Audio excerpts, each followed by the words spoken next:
Assalamualaikum warahmatullahi wabarakatuh. Alhamdulillahi wa kafa.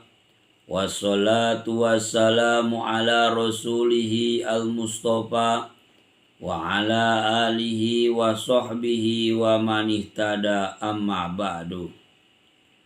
Pertama-tama mari kita semua bersyukur kepada Allah Subhanahu wa ta'ala yang dengan limpahan rahmatnya memungkinkan kita berkumpul pada waktu ini yang penuh dengan berkah dalam keadaan sehat walafiat.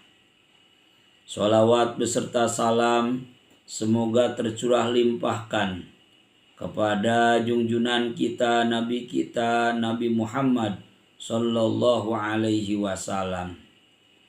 Sahabat-sahabatku yang dirahmati Allah, alhamdulillah dalam kesempatan ini insya Allah kami akan membawakan sebuah tema. Orang yang tidak mensyukuri nikmat Tuhan maka berarti berusaha untuk menghilangkan nikmat itu.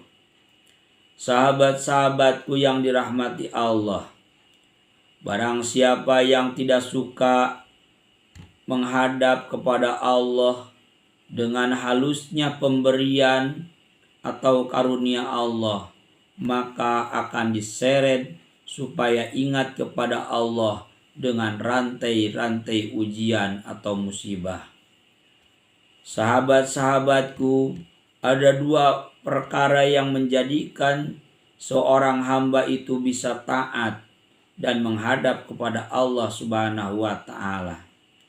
Yang kesatu, datangnya nikmat dari Allah pada dirinya sehingga dia mau bersyukur dan menghadap taat kepada Allah Subhanahu wa ta'ala.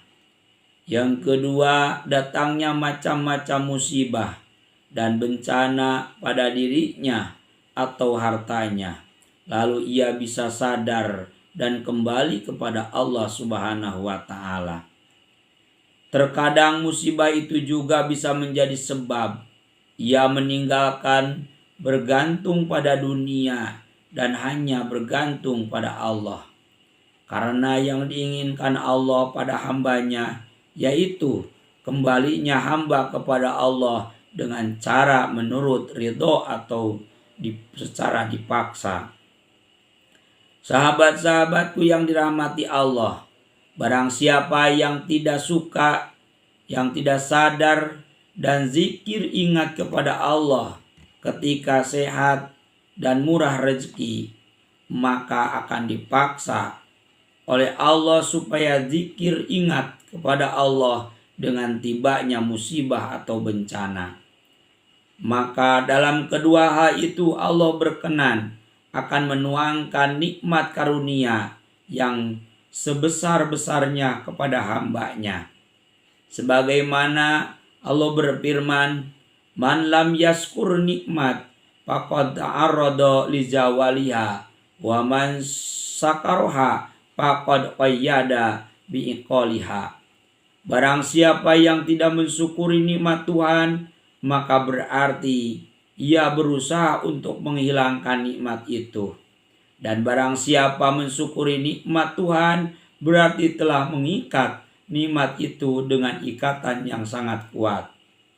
Sahabat-sahabatku yang dirahmati Allah, mensyukuri nikmat itu berarti menetapkan dan menambahkan nikmat itu. Sebagaimana Allah berfirman, "La in syakartum la azidannakum." Kalau kamu bersyukur atas nikmatnya Allah, pasti kami akan menambahkan nikmat bagimu. Bersyukur itu ada kalanya dengan hati, yaitu sadar kalau kenikmatan itu semuanya datang dari Allah Subhanahu wa ta'ala. Sebagaimana Allah berfirman, "Wa ma bikum min nikmatin faminallah." Tiada terjadi suatu nikmat bagimu maka itu hanya dari Allah Subhanahu wa ta'ala. Ada kalanya bersyukur itu dengan lisan, yaitu dengan menceritakan nikmat itu pada orang lain, sebagaimana firman Allah, wa amma binikmati rabbika fahaddis. Adapun terhadap nikmat pemberian Tuhanmu, maka pergunakanlah, ceritakanlah, dan sebarkanlah.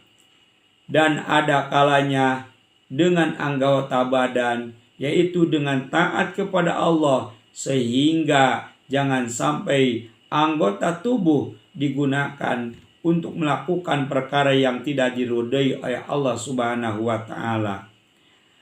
Allah Subhanahu wa taala yang melalui Nabi Muhammad sallallahu alaihi wasallam bersabda, barang siapa yang tidak mensyukuri nikmat yang sedikit, maka tidak akan dapat mensyukuri nikmat yang banyak.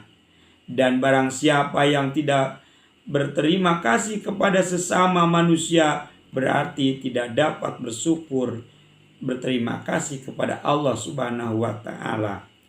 Syukur ialah merasa dalam hati dan menyebut dengan lidah dan mengerjakan dengan anggota badan. Imam Al-Junaidi Al-Baghdadi beliau berkata, ketika aku berusia 7 tahun dan hadir dalam majlis Asy'ariyu Saki, tiba-tiba aku ditanya, apakah arti syukur? Jawabku, syukur ialah tidak menggunakan sesuatu nikmat yang diberikan Allah untuk membuat maksiat. Maka Asy'aki berkata, aku khawatir kalau bagimu dari karunia Allah hanya